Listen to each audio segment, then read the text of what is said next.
so'zlariga, duolariga salovat bo'lmoqlik, o'shan duolarni olmoqlik har kimga ham nasib qilavermaydi. U joyga borgan odam ko'p, o'qigan ham ko'p, ammo har kimga ham Alloh nasib qilganicha bahrador bo'lar ekan azizlar. Darhaqiqat ulug' odamdirlar.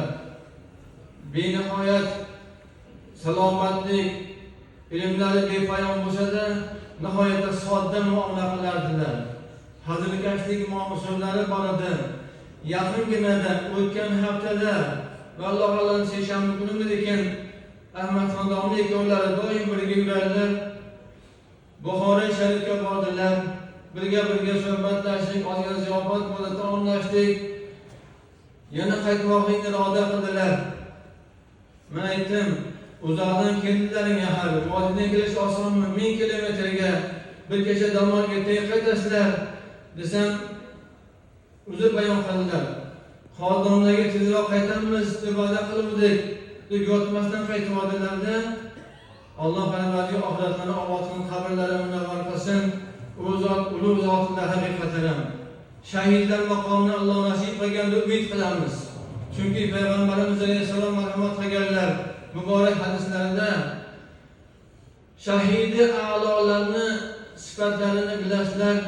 Haqiqatan ham kofirlarni silohi bilan, tig'i bilan vafot qilgan odam shahidi a'lo bo'ladi. Undan keyin janob payg'ambarimiz alayhisalom sanab o'tdilar.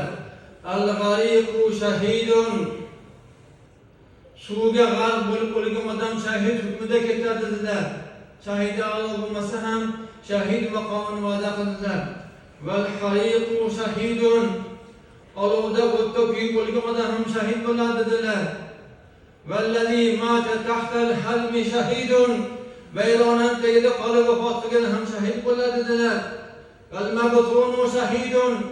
İç ağrığı bilan, iç kasalligi o'tgan odam ham shahid bo'ladi dedilar. Sanab o'tdilar. Qatordan val g'adibu shahidun. Vatandan uzoqda vafot qilgan odam ham shahid bo'ladi dedilar. Mana domlamiz, mana shunday shohid bo'lib turibmiz. Muolaja uchun betob bo'lib, ana poytaxtga bordilar, omonatni o'sha yerda topshirdilar. Alloh Parvardigor marhum tavafoni Hazrat domlamizni hayotli vaqtida mana 70 yillar atrofida hayotlarini butun elimizga, dinimizga, millatimizga, ilmimizga sarf qilib o'tdilar. Barchasini qabul etgan bo'lsin.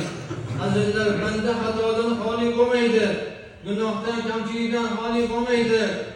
Mana sizlarni jamoatimiz